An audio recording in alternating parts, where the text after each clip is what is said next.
Oh, mate. Why you hanging out in here? It's a bit boring, isn't it? I've got some important news for you.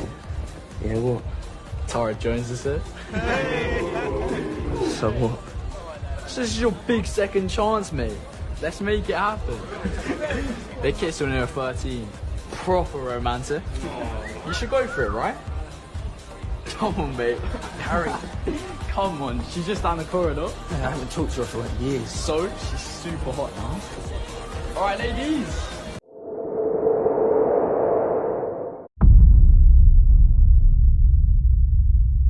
When I joined my secondary school, I had a chance to do a play.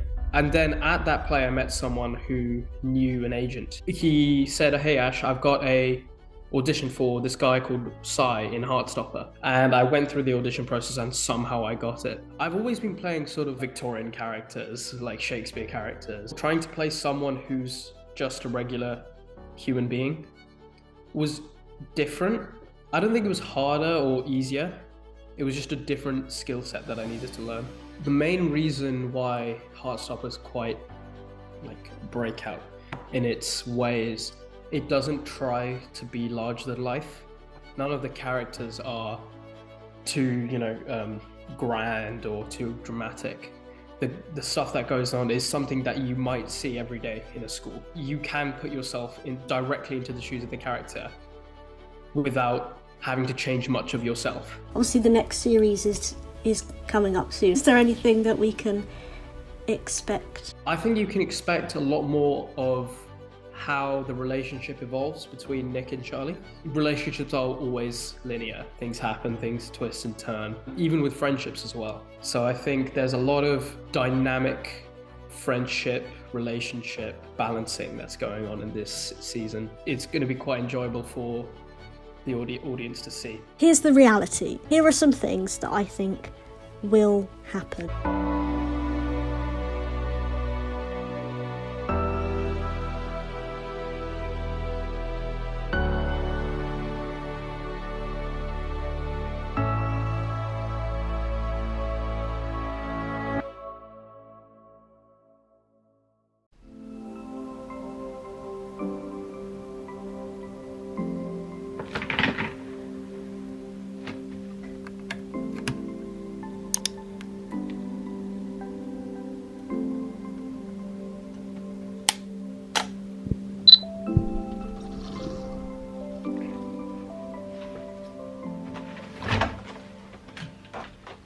What's up, beautiful people, and welcome back. Now today is going to be all about Heartstopper. Series 2 is coming out on the 3rd. Now last year for Series 1 I did a lot of reaction and review videos of the series and it got a lot of response from you guys, but this time I wanted to take it a step further and add a bit of spice. As well as reacting and reviewing this series, I'm also going to be speaking to a variety of guests. It's going to be a mixture of guests that were either in the show, part of the show, or they have been impacted by the show, different voices of the LGBTQ+ community. So as you're watching this or listening to this, Series 2 is just a couple days away. You're going to be getting my predictions for this series. What do I think is going to happen? What do I want to happen? But also I'm going to be reading some of your guys' comments from the last series that I got on my videos that I did about Heartstopper before. But I'm also going to be speaking to a very special guest, and that is Ashwin. Now Ashwin played Sai in Series 1 and he is also in Series 2, but I wanted to speak to him all about his acting journey in general, how things like Heartstopper came about, what it was like to be a part of the show, and also how a show like Heartstopper helps a lot of young people. So without further ado, let's just get straight into it. What would kick things off with, when did you first start getting into acting? Is it something you always wanted to do? Yeah. I mean, I started doing a lot of stage work in primary school. So yeah, I think like it was year 4. I started doing a bunch of work for my school mainly, just doing plays and putting on plays, directing stuff. Not very well, I might add. But and then as I grew up, I think it was around year 9, I sort of just gave up on it for a bit. I was like, oh, I've got better things to do. I want to focus on other things. I want to focus on academics. And then when I joined my secondary school, I had a chance to do a play, a pretty big one, much bigger than I'd ever done before. And I think I did really well in that. I really enjoyed getting back into acting. Just the thought of playing someone else, apart from myself, was quite intriguing to me. So, and then at that play, I met someone who knew an agent that I'm currently with. There's someone who knew Mark German. He's my manager right now. And so she was like, hey, you should just go for this guy. He's looking for new, clients. So I just did the audition. I didn't get it at the time, but he ran acting lessons. And so I was just doing those. And he said, hey, Ash, I've got a audition for this guy called Sai in Heartstopper. It was my second audition, I think, for any sort of big TV series or film. And I went through the audition process and somehow I got it. And so that's how I got into acting, really. It was mainly, right place at the right time rather than, any sort of skill. and was Heartstopper one of the first on-screen? Yes, it was my first one. Yeah. So that's how it all came about. But tell me about the character you played. Was he quite different from any other character you played before in the plays and stuff? Or so, yeah, I mean, there's obviously quite a big difference between acting on stage and acting on TV. Acting on stage, because the audience is not close to you. You kind of have to really show your emotions with all of your muscles on your face, your hands, your body. Whereas acting as Sai in Heartstopper, I just had to unlearn all of that and just really focus on acting with my eyes, the corners of my mouth, rather than just my entire body, that was the steepest learning curve, I think. But apart from that, I've always been playing sort of, Victorian characters, like Shakespeare characters, sort of larger than life characters. So trying to play someone who's just a regular human being was different. I don't think it was harder or easier. It was just a different skill set that I needed to learn, which I think was a really good experience for me, because now I've got this range that I'm still expanding, which means I can bring the skills that I learned in TV and bring it back into plays, bring it back into stage, which I think is always useful. And being on set and everything, I can't imagine how crazy that must have been to be part of such a big show. Is there any sort of standout moments for you when filming and everything? Yeah, I mean, I think everyone says, you'll if you ask anyone who's been on set as an actor, they'll say there's a lot of waiting. Especially because season 1, I was 15 at the time when I was doing 16 at the time when I was doing season 1.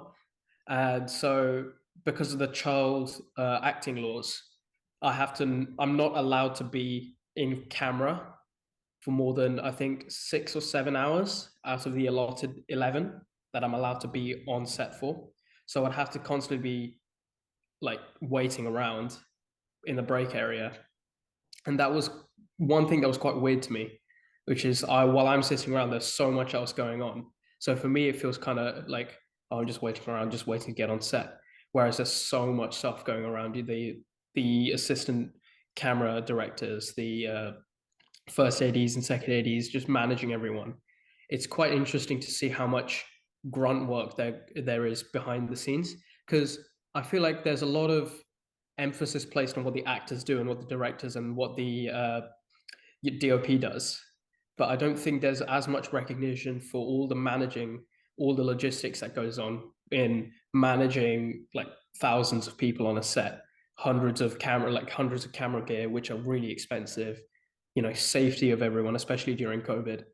And so that was really interesting for me, quite eye-opening. Though, yeah.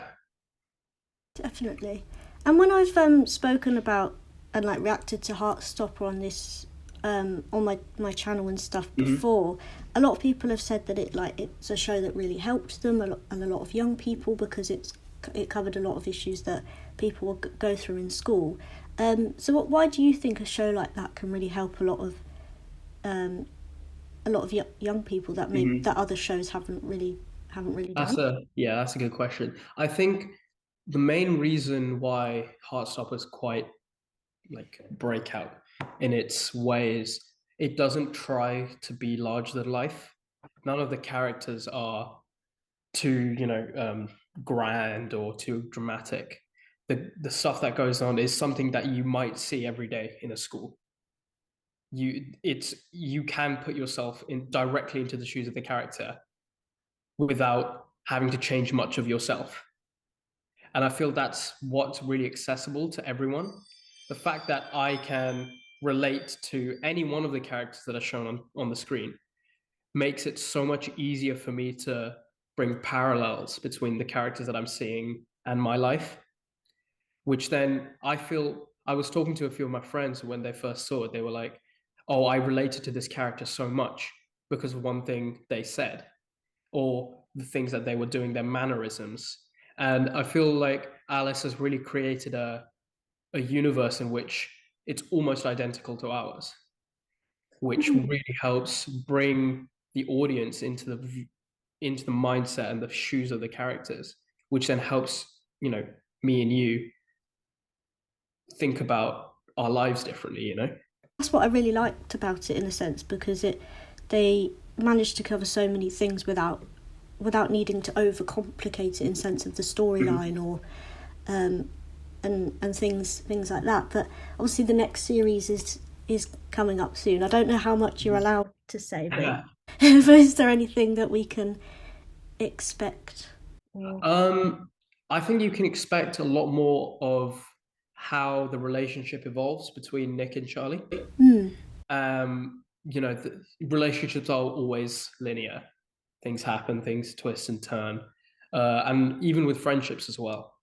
So I think there's a lot of dynamic friendship, relationship balancing that's going on in this season. Friendships between the rugby lads and Nick, for example. I feel like it's going to be quite enjoyable for the audience to see how Nick navigates his friendships with Charlie and his gang, and Nick's friendship with the rugby guys.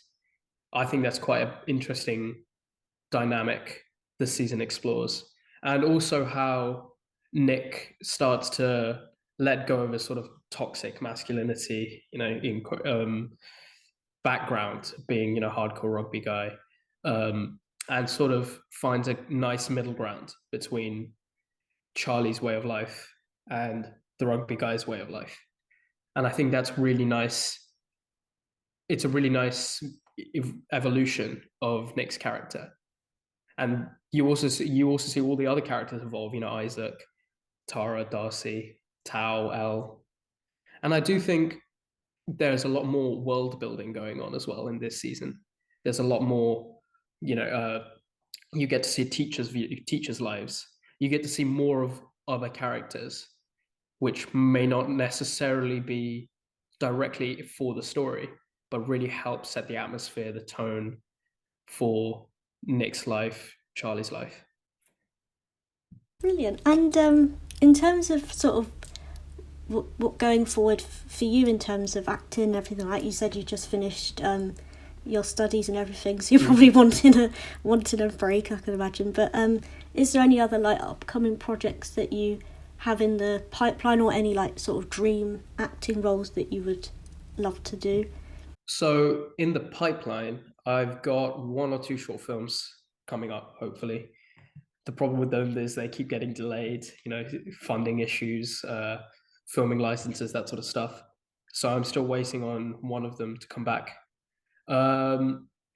Like big feature films wise, nothing yet.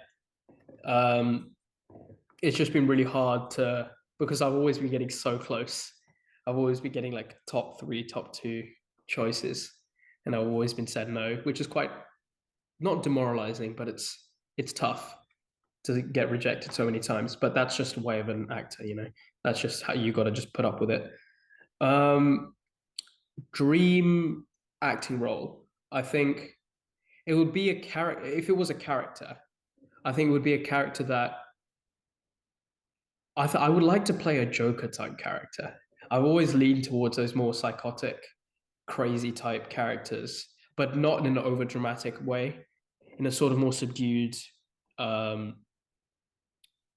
more scary way rather, instead of just purely psychotic. Um, yeah, I think if I'd love to act with, like, alongside Brad Pitt, Leonardo DiCaprio, like those big guys, because I've been watching their films ever since I was like 4 or 5, and the range they have is just astonishing to me. I I have a massive respect for people who can, in the same film, be breaking down in massive tears, and then a few scenes later, just completely switching their character to be a really happy, fun-loving person. And that to me is the mark of a really, really good actor, is the range they have in, the same movie, and also keeping it grounded. I feel like there's a sort of, it's a magic formula of range and realism that really makes an actor tick. And I think that's what I'm striving for. And just to kind of round this off then, and is there any sort of advice to people that might be watching that are trying to get into, that were in the same position as you, trying to get into acting? And yeah, I think I said this before, but there's a lot of rejections in acting. There's a lot of no's, and it is tough to keep getting past the no's and the rejections and everything. So you keep your head up, as all I'd say. You just keep pushing through it, and always try to learn more. I feel that there was a stage where I thought I was really good at. I thought I was nailing everything when it comes to acting, but there is always something more to learn. There's always another way in which you can express emotions. There's always more subdued emotions that you can show. So that's another thing. And the other thing is just go for open auditions. Even if you don't really fit the character, just go for them, just apply, because you never know, someone might actually think you're good for another character. So for one of the short films I applied for a side-ish sort of character, and the casting director came back to me and said, hey, even though we don't want you for this character, could you audition for a more larger character, a better character? So I think even if you don't directly fit the brief, just apply. There's no harm in applying. So yeah. That happens a lot in shows as well, because they said like in Friends and stuff, like Jennifer Aniston actually auditioned for Monica, but then ended up. It happens all the time. That's the thing. So it's crazy how you can one door can close, another one opens. Another one opens. Yeah. And I feel like in that same tangent, even if they'd say no, don't put too much of your confidence and your self-esteem on getting a role. I feel do the self-tape and forget about it is my my motto. Do the self-tape and then forget about that role. Because if you get it, cool. If you don't get it, then you've forgotten about it. There's nothing that's going to really bring you down, which is another big thing, that your motivation has to be really high. You have to always be ready for last minute changes, last minute contract changes, last minute set changes, last minute dialogue changes. So you always got to be ready for things to change around you, and how you adapt to that change is really important when it comes to acting. Thank you for chatting to me today. I really appreciate it. No worries. Thank you so much. Thank you. Cheers.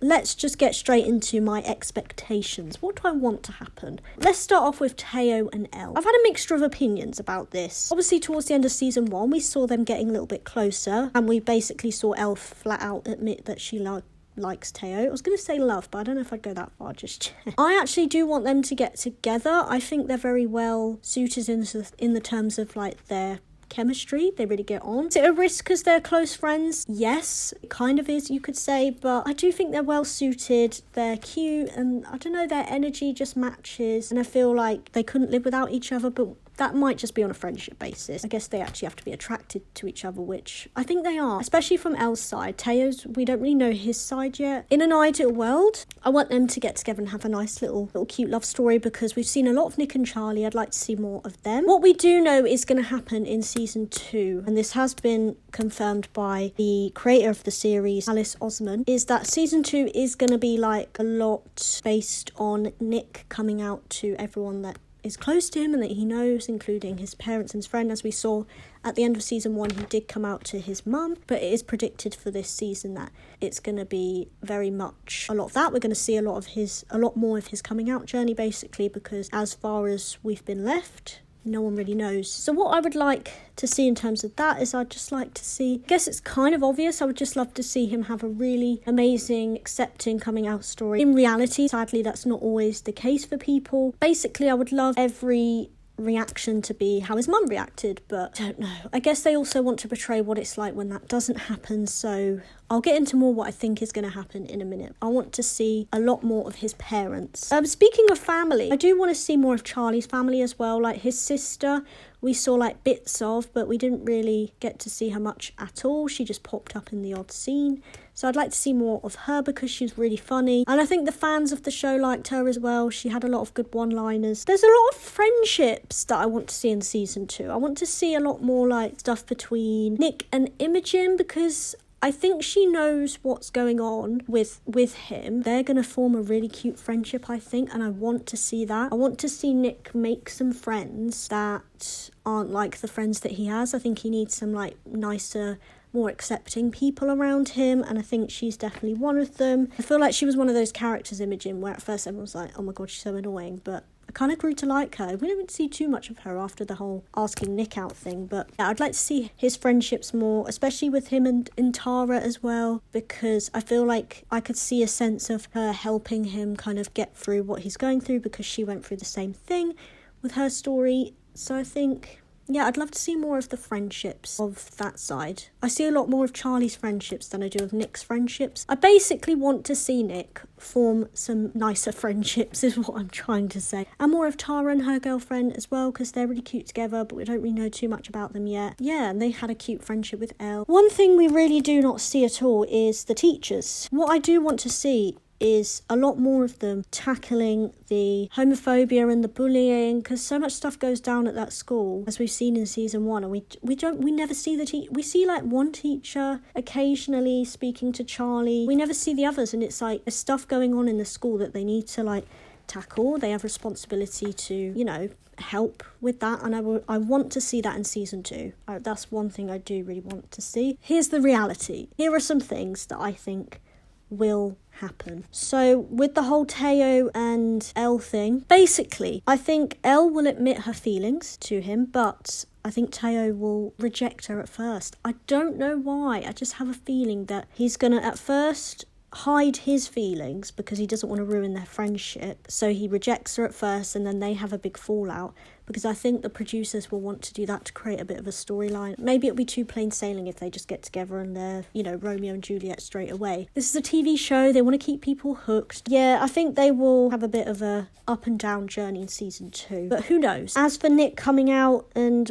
all that stuff, I don't think it's going to be smooth, because he has a lot of the friends that he hangs out with at school have, you know, like they were bullying Charlie and stuff like that, so I think there's going to be a lot of, I guess you could say, drama with that. And I think, oh my god, people are going to hate me for saying this, but I think it might come in between him and Charlie, and I think they might split up for a little bit. No, we sort of nearly had that last season, but then they got through it quite quickly. But I think season 2 it's going to be a very up and down journey for Nick and Charlie, because at the minute it's you know, it's a lot easier because no one knows. Nick isn't having to worry about like people giving him backlash because they don't know, whereas like it's going to be very different for their relationship because more people will No. They might not break up necessarily, but it will take its toll, and I think it's going to be a very up and down journey. But I think by the end of the season, they would have got through it, because they left season 1 happy as Larry, cute as ever. I don't think they would ever break them up permanently, because the backlash from that. And for some reason, I think this whole big fallout is going to cause one of them to have to move schools. Maybe, I think it might be Nick for some reason. I think he'll tell people and then it will become all backlash and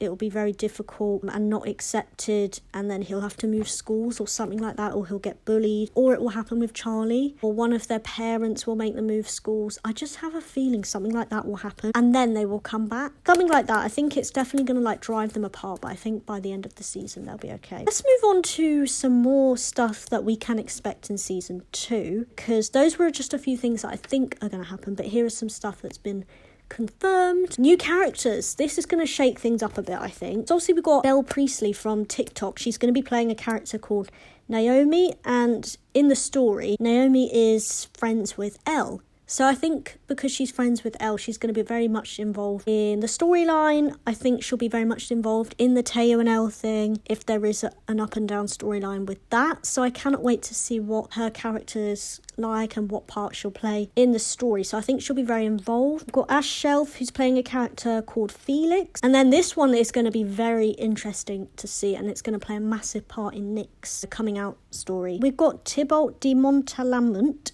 and he is going to be playing Nick's father, who we haven't really seen yet. So that is going to be very interesting, because his mother was very accepting, but what's his father going to be like? We don't know. I hope he gets a big part in the storyline, because as we said, we want to see more of the families. There's also like characters that have been confirmed that are going to return, that we will see in season 2 again. The character of Ben will be returning to season 2. It's been confirmed he's one of them. So he was the guy that Charlie was dating before. And apparently in season 2, he's going to be causing a lot of havoc. Now, this is another prediction I have. I think he is also going to meddle in the whole Nick and Charlie thing and Nick coming out. I think I don't know, I just think he's going to stir the pot. Now it's time to get your guys' opinion, because with the videos that I did do on this show, I had a lot of comments and people would be very analytic in the comments. This is just a range of the comments from all the videos that I did watching the series. So this one says, "You're not the only one who loves this show. I love it and I've been watching it every day and night. It's so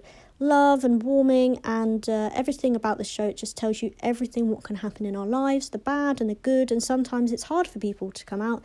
I know how that feels, because I've got friends who are bi and gay, and all I want to do is to keep going forward and have fun, because you only live once, so just enjoy it as much as you can. And Nick and Charlie are so special, and their love and passion for each other is so real, and they've got a very strong friendship. I love them so much. They support each other, and being there for each other is so magic and lovely to watch, and their chemistry is strong.